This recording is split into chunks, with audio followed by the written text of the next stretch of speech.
Now, as the world looks to mitigate the environmental crisis caused by greenhouse gas emissions that have led to climate change, mandatory emissions trading programs and growing consumer pressures have driven companies to turn to the voluntary market for carbon offsets. Now, Betty Kiptum spoke to Kanika Yada, Director of Intercap Africa, to demystify what carbon credits are and how carbon markets operate. Here is how the conversation went. And thank you for watching KBC Channel 1. It is time for an interactive session. Tonight we'd like to delve into matters carbon credits, carbon markets, and how marginalized communities can benefit from them. And to have this conversation is Kanika Yada, who is the Director in charge of Intercap Africa. Thank you very much, Kanika, for speaking with us. Thanks a lot, Betty, for having me today. It's a pleasure to be here. Karibu sana. Could you just tell us who you are and what you do? Thank you. So my name is Karnika, as you just mentioned. I've been working over the last 15 plus years in the space of management and development finance consulting, primarily focusing on areas such as climate, gender, SME development, and how particularly the areas which have been unfocused, underserved, how private sector and the development finance can play a critical role in the emerging economies for solving those development challenges. So we've been hearing about carbon credits, in the past few years. Could you tell us what they are? Definitely. And it's very interesting topic, and with the Africa Climate Week, it gained a lot of momentum also. So people keep hearing the word carbon and the climate, but exactly don't know what do these words mean. So the whole concept of the carbon credit came into existence back in 1997 when Kyoto Protocol was one of the engagements that laid down the standards, international standards for the reduction in the greenhouse gas emissions, and then further it was ratified with the Paris Agreement in the 2015, and that's how the carbon credit or the carbon markets came into existence. And basically what it means is that every carbon credit is sort of a commodity which can be created through the reduction, removal, or the storage of the greenhouse gas emissions. And how it works is that the people who are using the energy efficiency solutions or renewable energy or things like reforestation, afforestation, they are able to create, they are able to reduce their carbon footprints, in that process they are able to generate the carbon credits for that. And how are they traded now on the carbon markets? Okay, again, it's a complicated process, but I will try to simplify it so that it is anybody who is not aware of this term is able to understand it. So basically, carbon credits or the carbon market works in a four-stage process. The first process is actually the reduction of the greenhouse gas emissions. So the reduction of the greenhouse gas emissions, as I just mentioned, happens through the renewable energy projects or energy efficiency projects, those sort of things, which results in the reduction of the greenhouse gas emissions. The second process is the project development. So there are project developers in the market who are able to convert those reduction in the greenhouse gases into a project documentation. And then third process is basically the verification. So there are third-party verification agencies like of the gold standards or the Vera, who verify whether what you are claiming to be carbon credits are actually the carbon credits, and actually you are doing things which are leading to the reduction in the greenhouse gas emission. So it's very important that these are verified. It's not that today I wake up in the morning and say, oh, I have carbon credits, and I start trading them. So there are verifying agencies who do that. And once the verification is done, the next process is the issuance of the credit. So these verification agencies also sort of quantify that the work or the projects that you are undertaking, how much it is leading to the reduction in the greenhouse gases. And for each metric ton of the reduction in the greenhouse gas emission, there is one credit that is issued. So then once it is verified, then the credits are issued, and once you have the credits, then the last process is the selling or the trading of those carbon credits. And usually it happens in there are like similar to like stock exchange and all, there are carbon market exchanges as well, and there are a lot of like aggregators and the sellers who will buy the carbon credits from the producers of the carbon credit and sell it to the big industrialized companies who are emitting a lot of greenhouse emissions, and then they want to buy these credits. So on these exchanges, these carbon credits are sold or traded. I'm very curious, the way the carbon credits work.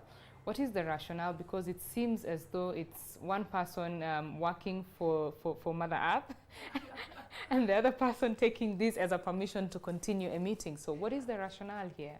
Yeah, and it's a very interesting topic, and internally also we keep having a lot of debate on this. Is it ethically right to do something like that? But the concept comes from the fact that yes, all the industries and all, they understand that there is a need for carbon reduction in their processes, but all of a sudden they can't do that. There needs to be a technology that needs to be developed that will ensure the way we are extracting the fossil fuels, or the way we are producing, refining the fossil fuels, or the way we are using the cars, they get more greener and cleaner. But that takes time, that is taking to time. While in that context there is a lot of work also happening, that the companies who are producing, they themselves start reducing their greenhouse gas emissions, and a lot of countries internationally have put those standards also. But in the meantime, till the point that the technology has evolved and those companies are able to achieve their net zero goals, we call it net zero goals, because a lot of the countries where there is a compliance or the requirement, those companies have to offset their emissions. And in that context, they buy the carbon credits from the other players who are able to use greener technologies and are able to reduce or remove the greenhouse gas emissions from the atmosphere, and then they are able to create. So it's like a market-based approach. So one who is able to do it currently versus who is not able to do it, they are able to buy from each other or sell to each other. But ultimately the goal is that the net emissions of these industries, these companies, get to zero. So they become net zero in themselves. It's more of a stopgap measure till we have the technologies which lead to this. Right. So until then, we continue trading the carbon markets. So what types of carbon markets are there? Yeah. So broadly, there are two types of carbon markets. One is the voluntary carbon market, and the other one is the compliance carbon market. So the voluntary carbon market is, as the word says, voluntary. So it is the organizations or the governments who themselves give targets to them and say that we want to reduce our carbon footprint, and then in accordance to that they sell or buy the carbon credits, but there is no government regulations behind it. Versus the compliance carbon market is the carbon market particularly in the countries which have set the goals and given the goals to the industries in their respective countries, that they have to reduce their emissions by XYZ in the XYZ years. So in that context, they are more regulated, and then the compliance comes into play. Right. So let's talk about the involvement of indigenous communities. We have seen evictions happening, as governments try to get their forests together and sell these carbon credits. What is the importance of collaboration with indigenous communities in this sense? Yeah, and that's actually a very interesting topic, Betty, because yes, while we have seen that a lot of times this negative publicity on the carbon credits come in place, but actually carbon credits can also play a very critical role in making sure the accessibility and the affordability of essential services is there for these indigenous communities and the people in the marginalized and the low income areas. I'll give you an example.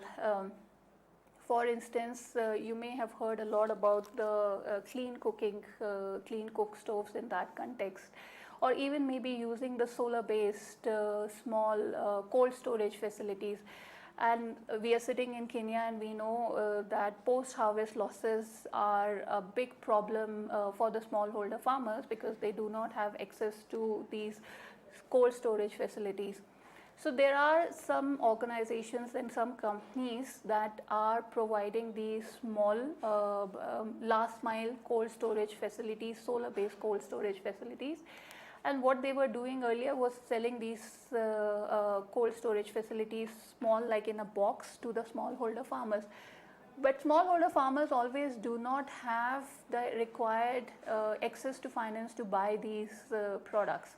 And that's where the carbon credits come into place, because now, because it's a solar-based technology, it's not a fossil fuel or fossil fuel-based or electricity-based or coal-based for that context.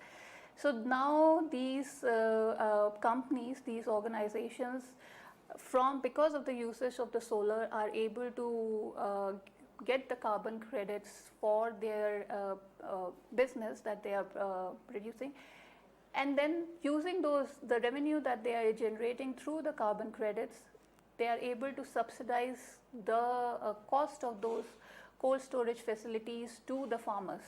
So earlier farmers were not able to access those because, as I said, problems of the access to finance, but with the carbon credits they get it a much cheaper rate, and then now they are able to use that, and which ultimately results in the reduction in the post-harvest losses and the improvement in the incomes of these small-scale farmers.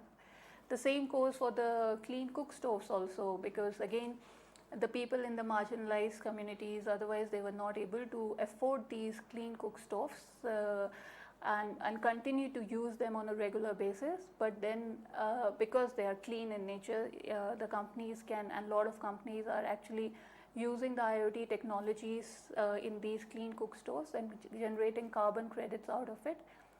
And they are selling those carbon credits to the international buyers, and in turn they are reducing the cost or subsidizing the cost of these cook stoves, which is now making this product affordable to these people in these rural and low income communities. Mm-hmm. So in that context, what I will say is that if the solution, this carbon credit solutions are designed in a way that it is leading to the affordability and accessibility of the essential services for the low income population, then they are playing a very critical role. Otherwise they will not have access to it. But at the same time, similar to the example that you gave, that people are getting evicted and all, which is not sustainable in a long-term basis, because carbon credit just doesn't mean that you are able to reduce the greenhouse gas emissions. The price of the carbon credit varies with how you are generating those credits. And now with more and more advancing of the carbon credit, it's also there are also standards being put into place that are trying to ensure that you are using a just transition, so you are not like just evicting the people, not giving the benefits to the people where they are.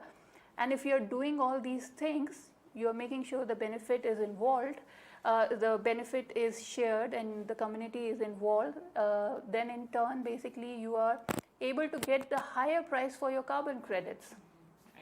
So that assists gradually to the carbon project developers to avoid these things.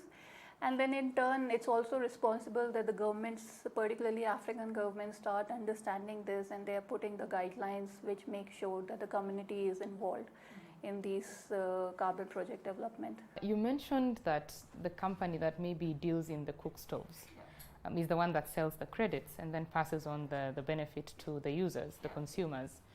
Who is to say that they cannot, or they will actually pass this benefit to the consumers? They might as well sell their credits, you know, make their profits and still keep the prices high. Is there a way to make sure that they do? Because it makes business sense for them. If it was just a good to do thing, they may not have done it, but it makes business sense to them, and I'll tell you how. Because if they are able to reduce the price of their cook stoves, they are able to sell more. Otherwise, they could have a brilliant product, but the affordability of the product was not there, and people will not buy that product.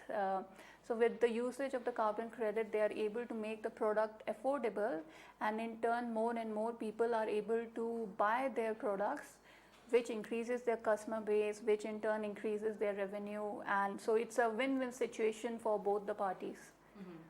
You mentioned at the end about the African leaders understanding these and coming up with policies and regulations.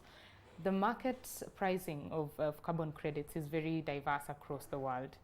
And considering that Africa and other low emitters, you know, could make the most out of these carbon markets, how can we ensure that the pricing favors the people who really, you know, matter in this food chain, so to say? Yeah. So some of the things that can be done is like what's happening now is, as I mentioned, there are these third-party verifiers, and then there are these aggregators or the sellers that are involved in this whole value chain, and mostly none of those players are actually originated or based out of Africa as of now. So what happens is then the value just gets passed on to the players, more to international players. So that's why there is relevance or importance to build the local infrastructure for the carbon markets, carbon exchanges, so that the more trading of these products can happen locally. And when this trading of the products can happen locally, in that context, it will be closer to the project development, carbon project development, and then the people will be able to gain more value out of it. That's one thing. The second thing is also, for instance, the government of Kenya is in the process of coming up on the guidelines that for every carbon credit sold from Kenya, X percentage of those revenues will go to the government as the taxes in terms of the taxes. So in that context also, if it's going to the government as the taxes, then the assumption is then the taxes will be used for the infrastructure and other development within the country itself. So, and similarly, a lot of other countries in Africa are also coming up with these sort of regulations, which will eventually ensure that the benefits are getting passed on more to the producers of these carbon credits, actual producers of these credits. Speaking of the actual producers, yeah, the marginalized communities, the indigenous communities, clearly there is a lot to understand in these markets, yeah, and the carbon credits, and for even these communities to be involved, you know, in the process. Is there something that is being done in terms of sensitization of these communities? So I'll say not fully to the extent that it should be done, but it has started. Because when the project developers develop the project, and the project development means that you get in the land, and if maybe you are using it for putting up a solar project on that, or maybe you get a land and you are doing it for the forestation activities and all those things, and then generating carbon credits out of it. So in that context, and since most of the land in Kenya is owned by the community, so in that context, like communities are getting involved in those projects. But then what's happening is definitely there is a need for a lot more capacity building for the people to understand when I'm doing this thing, if I'm getting 0.5 cents versus it is getting sold in the market at $5, the same credit, how much I can get, and what are the other costs associated? Am I getting the right price, or I can get? So there is a need for more awareness creation, more capacity building on that. So that's one on the communities itself. But on the other hand, from the regulations perspective also, as I mentioned, the carbon credits are like this different projects, everything is the same solar project, and it's leading to the same outcomes, but the carbon credits generated out of the solar project A versus the solar project B can be different, and those differences can be because of how those credits are generated, whether the community was involved in that, whether sustainable practices were adopted in all those things as well. And that's the role of the verifiers also, to ensure that they're not just focusing on how much greenhouse gas reduction is happening, but how it is happening. So how part then the communities get involved. So if you are doing it in a better way and you're getting you can charge a premium on your carbon credit. Timber harvesting, agriculture, they are some of the biggest emitters of greenhouse gases. And a lot of this is happening, you know, at the grassroots levels. How can communities be empowered to also, you know, contribute for a better future of the earth? Yeah, and you'll be surprised to know, like after the fossil fuel or the energy sector, agriculture is one of the biggest emitter of the greenhouse gases emissions. Almost about 18 to 20% of the global greenhouse gases emission comes from the agriculture sector. So yes, agriculture sector and even the timber industry, which is a part of the agriculture sector, are big contributors of the greenhouse gas emissions. Some of the things which could be done at the grassroots level is getting back to our indigenous practices, the way we were doing agriculture back in the days, and things like regenerative agriculture or things like agroforestry. Like in the past, back in the days, it doesn't used to be that the whole acres of land were just used for farming and there were no trees in that farmland. Because when you are able to mix the crops, and use the practices of the agroforestry, which is agriculture plus forestry, you are able to reduce the greenhouse gas emissions from the same acre of a land. The same thing is also on the using the climate smart agricultural practices, making sure that you are using the right amount of the fertilizers. Overuse of fertilizers doesn't help in increasing the production, but obviously it leads to much more production in the greenhouse gas emissions. For the irrigation, solar-based irrigation services rather than the coal or the fuel-based irrigation services to be used. Water management, ensuring you are using techniques like drip irrigation and all those, so that you are using the right amount of water. So all these things can eventually lead to the reduction in the greenhouse gas emission that is generated by the agriculture sector. And it's not that these are something new. Traditionally in the agriculture sector, the indigenous communities or people who are been in the farming for generations have been using it. We have just forgotten it with the commercialization of the inputs, the fertilizers. So we have to get back to our traditional know-hows and practices and start using those again. As we come to a close of the conversation, Kanika, what is the future looking like in terms of carbon markets and specifically marginalized communities? Yeah. The carbon markets, as of now, it is estimated by 2030 or so will be anywhere between the global value of the carbon markets will be between, let's say, about $20 to $50 billion, which is a huge number. And carbon markets and the carbon credits can play actually a very significant role for the growth of Africa as a continent.